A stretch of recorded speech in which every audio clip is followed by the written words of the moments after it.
penyihir, ada serigalanya, terus ada raket-raketnya, terus ada dokter cinta enggak lah.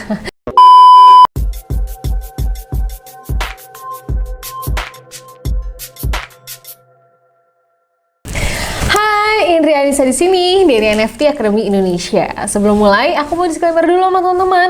Kalau kami bukan penasihat keuangan dari teman-teman semua dan hanya teman-teman yang tahu ketujuan dan juga kemampuan finansialnya seperti apa. So, tetap dayar ya, dan juga informasi yang kita berikan sewaktu-waktu dapat berubah. Oke? Sebelum mulai, jangan lupa juga untuk subscribe YouTube kita di NFT Academy Indonesia. Dan juga follow Instagram kita di @nftacademy.id.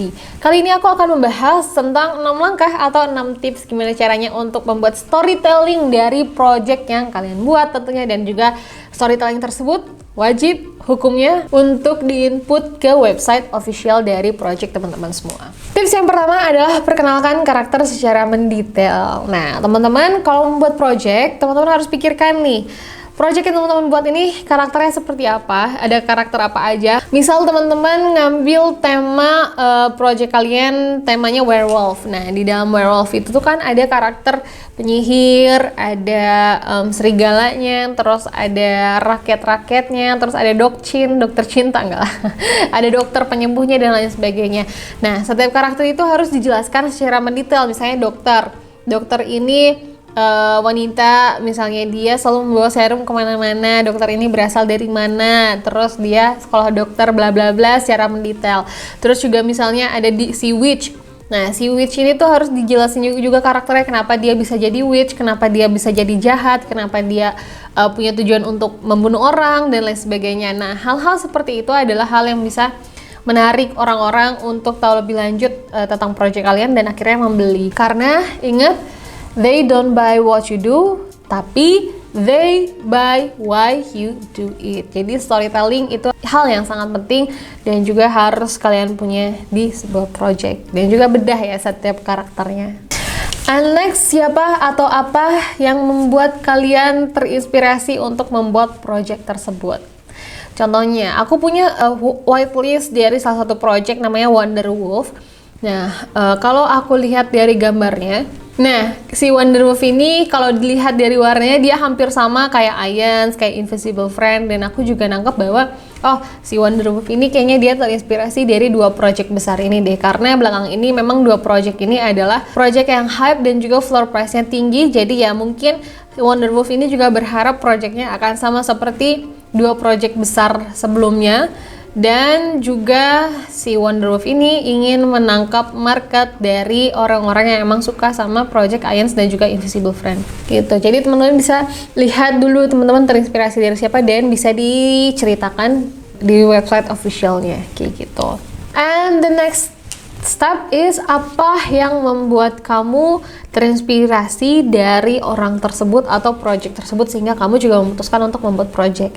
Misal, aku waktu itu pernah ikut webinar ya, webinar dari NFT Academy Indonesia, dan pada saat itu NFT Academy Indonesia mengundang salah satu kreator NFT dari STM Club, namanya Kak Fauzan, dan juga Kak Fauzan bikin salah satu project NFT yang emang gambarnya itu karakternya itu anak-anak SMA yang nakal-nakal. Terus kalau nggak salah sekarang dia sedang mengembangkan project juga yang isinya guru-guru, kalau nggak salah ada guru olahraga, kimia dan lain sebagainya, dan ini menarik banget. Dan dari situ aku juga punya rasa rasa ingin membuat project, tapi belum ingin membuat project yang emang ternyata gambar karakter anak SMA ini tuh menarik juga ya, kenapa nggak aku bikin anak kuliah atau anak pesantren gitu kan oke juga. Jadi intinya aku terinspirasi dari projectnya dia gitu. Jadi teman-teman juga bisa seperti itu ya, misalnya teman-teman lihat projectnya siapa, kemudian teman-teman terinspirasi, boleh di ATM ataupun juga teman-teman juga boleh menceritakan apa yang membuat kalian emang terinspirasi dari project tersebut. Bisa dari karakternya, bisa dari ceritanya, or something else ya. And the next step, number 4 adalah ceritakan perjuangan kalian dalam membuat project ini.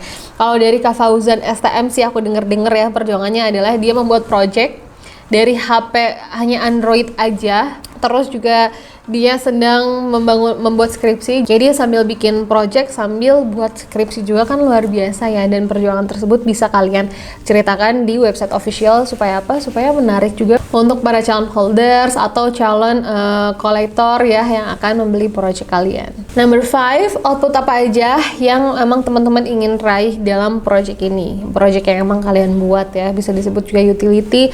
Misalnya ketika teman-teman sudah project ini udah dibuat, nextnya akan jadi game, atau nextnya akan jadi brand, or nextnya akan kolaborasi sama berbagai macam brand baju dan lain sebagainya. Itu bisa teman-teman input di website official supaya orang-orang juga bisa lihat, ya calon holders, calon kolektor juga bisa lihat dan juga bisa tahu value dari project NFT yang kalian buat.